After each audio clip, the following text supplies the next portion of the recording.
Bacaan liturgi Minggu 14 Agustus 2022, Hari Raya Santa Perawan Maria diangkat ke surga. Bacaan dari Kitab Wahyu. Aku, Yohanes, melihat bait suci Allah yang di surga, dan kelihatanlah tabut perjanjiannya di dalam bait suci itu. Lalu tampaklah suatu tanda besar di langit. Seorang perempuan berselubungkan matahari dengan bulan di bawah kakinya, dan sebuah mahkota dari 12 bintang di atas kepalanya. Ia sedang mengandung. Dalam keluhan dan penderitaannya hendak melahirkan, ia berteriak kesakitan. Maka tampaklah suatu tanda yang lain di langit. Seekor naga merah padam yang besar, berkepala 7 dan bertanduk 10, dan di atas kepalanya ada 7 mahkota. Ekornya menyapu sepertiga dari bintang-bintang di langit dan melemparkannya ke atas bumi.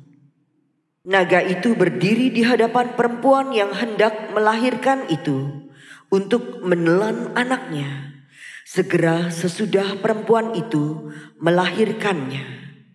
Dan perempuan itu melahirkan seorang anak laki-laki yang akan menggembalakan semua bangsa dengan gada besi. Tetapi tiba-tiba anak itu direnggut dan dibawa lari kepada Allah dan ke hadapan tahtanya. Lalu perempuan itu lari ke padang gurun, di mana Allah telah menyediakan suatu tempat baginya. Kemudian aku mendengar suara yang nyaring di surga. Sekarang telah tiba keselamatan, kuasa, dan pemerintahan Allah kita. Sekarang telah tiba kekuasaan Dia yang diurapi Allah. Sebab para pendakwa yang siang malam mendakwa saudara-saudara kita di hadapan Allah telah dilemparkan ke bawah. Demikianlah sabda Tuhan. Syukur kepada Allah. Di sebelah kananmu berdiri permaisuri berpakaian emas dari Ofir. Di sebelah kananmu berdiri permaisuri berpakaian emas dari Ofir. Dengarlah, hai putri, lihatlah dan sendengkanlah telingamu. Lupakanlah bangsamu dan seisi rumah ayahmu. Biarlah raja menjadi bergairah karena keelokanmu, sebab dialah Tuanmu. Sujudlah kepadanya. Di sebelah kananmu berdiri permaisuri berpakaian emas dari Ofir. Dengan sukacita dan sorak-sorai mereka dibawa. Mereka masuk ke dalam istana raja. Di sebelah kananmu berdiri permaisuri berpakaian emas dari Ofir. Bacaan dari surat pertama Rasul Paulus kepada jemaat di Korintus. Saudara-saudara, Kristus telah dibangkitkan dari antara orang mati sebagai yang sulung dari orang-orang yang telah meninggal.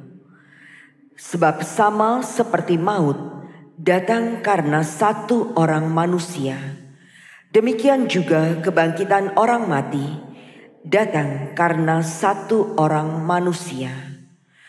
Karena sama seperti semua orang mati dalam persekutuan dengan Adam, demikian pula semua orang akan dihidupkan kembali dalam persekutuan dengan Kristus. Tetapi tiap-tiap orang menurut urutannya. Kristus sebagai buah sulung.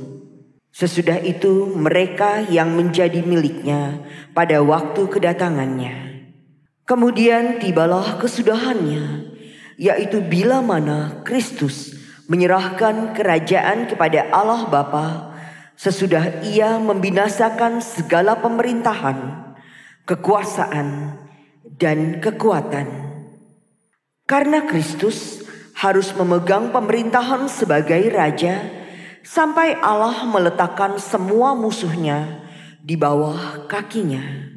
Musuh yang terakhir yang ia binasakan ialah maut. Demikianlah sabda Tuhan. Syukur kepada Allah. Haleluya, haleluya. Maria diangkat ke surga. Para malaikat bersukacita. Haleluya. Inilah Injil suci menurut Lukas. Dimuliakanlah Tuhan.